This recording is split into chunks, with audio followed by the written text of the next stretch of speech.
Alors, je suis Amandine Robejean, je suis la maman en fait d'une enfant 10 qui s'appelle Catélia.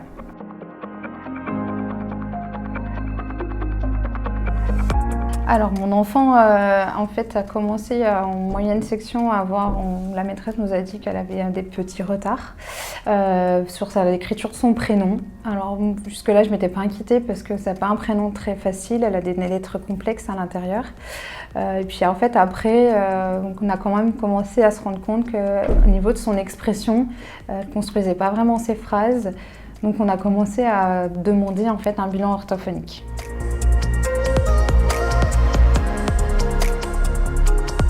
Et à la maison, c'est une enfant qui se sent en échec, donc qui refuse de faire ses devoirs, qui va mettre, au lieu de mettre un quart d'heure préconisé de devoirs par soir, et on va mettre une demi-heure, une heure, voire plus, et pour que finalement à la fin, elle ne se souvienne pas de ce qu'elle a appris.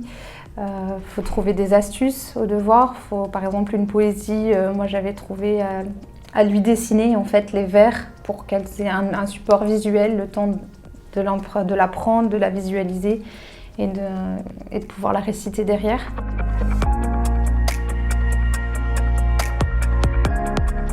Alors moi j'avais eu l'idée avec mon expérience en tant que maman, des fois de créer justement ce fameux petit annuaire que l'école pourrait donner des référents professionnels qui sont autour de l'école.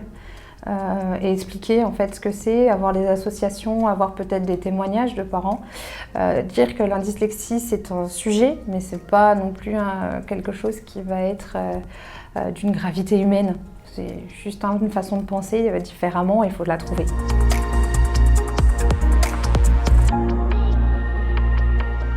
Je pense qu'il faut en parler, il faut vraiment parler, essayer de trouver, c'est pas évident, mais essayer de trouver des personnes autour de soi qui nous écoutent, qui nous aident à prendre ce relais-là, essayer de se calmer quand il faut faire les devoirs. Voilà, je pense que le truc c'est de parler, parce que moi je me suis sentie seule, donc parlons et faisons ça un vrai sujet de la dyslexie.